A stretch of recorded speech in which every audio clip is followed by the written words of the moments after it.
Do you want to be ahead of the game for the latest in arts, music, cuisine, and entertainment across the Middle East's most dynamic capital cities? Al Monitor is proud to launch our City Pulse newsletters, focused exclusively on local news, starting in Riyadh, Dubai, Istanbul, and Doha. Each week, our on-the-ground writers in these cities cover the latest cultural happenings and trends, so you have everything you need to know for the best local experiences. To subscribe for free, go to almonitor.com, that's al-monitor.com, and sign up on our newsletter page. Welcome back to the Al Monitor Brief. I'm Adam Lucente. The World Government Summit is underway in Dubai this week, and a number of developments related to the Middle East have come out of the annual event. Syrian Foreign Minister Assad Ashebani addressed the summit for the first time, joining speakers like billionaire Elon Musk, head of BRICS's new development bank Dilma Rousseff, a number of Emirati officials, and others. One major point of discussion at the summit has been artificial intelligence, a sector the host country UAE is significantly invested in. In her remarks at the summit, World Bank Managing Director Kristalina Georgieva warned about the potential effects of AI on the international job market. My guest this week is Al Monitor's Gulf correspondent Jennifer Gnana. Jennifer offers insights on the summit from Dubai, including on the UAE's importance in global politics, international views on AI's potential, and the emergence of Syria as a participant in such events. Hope you enjoy. Jennifer, welcome back to the Al Monitor Brief. Thank you for having me. Thanks for joining us from Dubai, where the World Government Summit is happening. My first question is, what are some of the Middle East-related takeaways from the World Government Summit? I think the big takeaway is just how important artificial intelligence is to the UAE and how much of importance it is being given when it comes to governance, when it comes to the future of governments, particularly in the UAE. It also shines light on how the UAE sees its own structure in terms of administration, in terms of politics, in terms of outreach evolving as well. There was an interesting moment towards the end of day 2 when the UAE's AI minister, they appointed one in 2017, and he interviewed the CEO of Google, who was live streaming from Paris, where he's attending the AI summit. A few days ago, we had the UAE's ruler arrive in Paris to meet Macron and also attend the AI summit. There was a much publicized 50 billion euro deal between the UAE and France. So I think this shows just how critical AI is to the UAE's own economic development, how important it has become now when it comes to foreign policy, and how much in tune they are with global developments and with big tech companies. And Jennifer, what did some of the other participants in the summit say about AI? What did we learn there?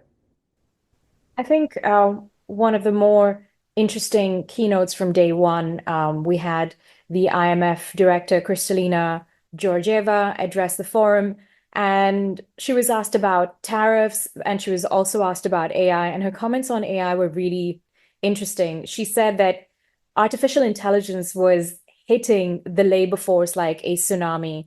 And she said in the advanced economies, 60% of jobs over a short period of time will either be enhanced, that is, become more productive, transformed, or eliminated. And when it came to emerging markets, this figure could be 40%.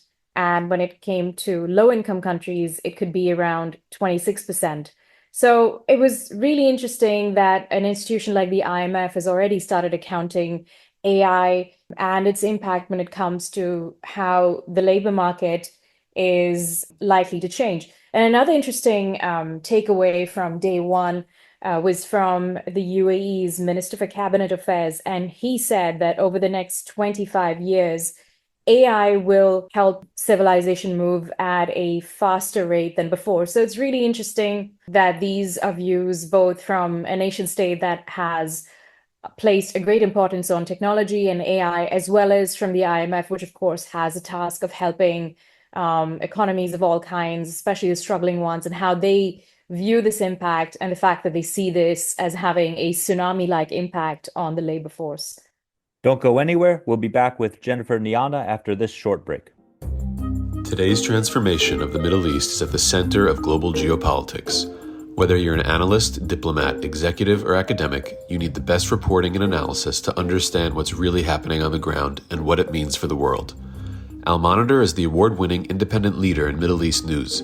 From Riyadh to Beirut, Abu Dhabi to Doha, and Baghdad to Tehran, our team of over 100 expert journalists report daily on the top stories driving the regional trends. Download our mobile app and subscribe to Al Monitor to follow what leaders and decision makers are reading every day. Go to almonitor.com, that's AL-MONITOR.com, and use promo code POD25, POD25, for a discount. Okay, we're back.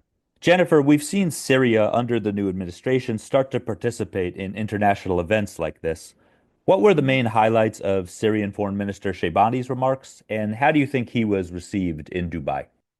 The Syrian Foreign Minister Assad Shaybani was received really well in the UAE. This is his second trip to the UAE. He met with the UAE's Foreign Minister, Sheikh Abdullah, on day one of World Government Summit.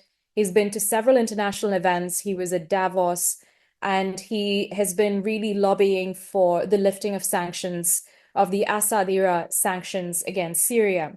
He's, at the World Government Summit, where he had a very brief time on stage, but he managed to get across several points. His first concern, of course, is to get sanctions lifted, and he was also calling on support from Gulf governments, from the governments that were present at the summit to help Syria with the Assad-era sanctions. And also he was asked about guaranteeing the rights of minorities. And he said that now, discrimination was something that existed before and will no longer exist in the future. He was asked about Syria's relations with its neighbors, whether Syria will adopt a more confessional state of governments like Lebanon. And he said that won't be the case, that citizenship will be the benchmark when it comes to governance within Syria, and that constitution will prevail, which is a very strong statement. He was asked about Syria's relations with Iraq, and he said that he had actually been invited to go to Baghdad, and he will be traveling there very soon. Now, this is an interesting comment, since Iraqi militias were present in Syria during the regime of Assad, and there were additional forces that were sent in the beginning of December to help with the Assad regime and to secure religious sites. So Syria has a very tense relationship with Iraq, and the fact that Syria is extending an olive branch, and the foreign minister plans to travel there is quite interesting. He was also asked about relationship with Russia and with Iran, and he said that there were positive indications. I think he wrote a story on the new Syrian president and Putin having a conversation. Shaybani also mentioned that there were conversations, but they were mindful of the Syrian people's old wounds, and they would be respectful of the Syrian people's own transition away from Assad into a new form of government, and that the countries that had supported Assad, like Russia and Iran, would also have to see the new reality and have to adapt to what the Syrian people want from the new leaders. Jennifer, thanks so much for your time and also for your interesting reporting from the summit. Thank you so much. Thanks for listening to the Al Monitor Brief. Follow Al Monitor for more on the stories impacting the Middle East.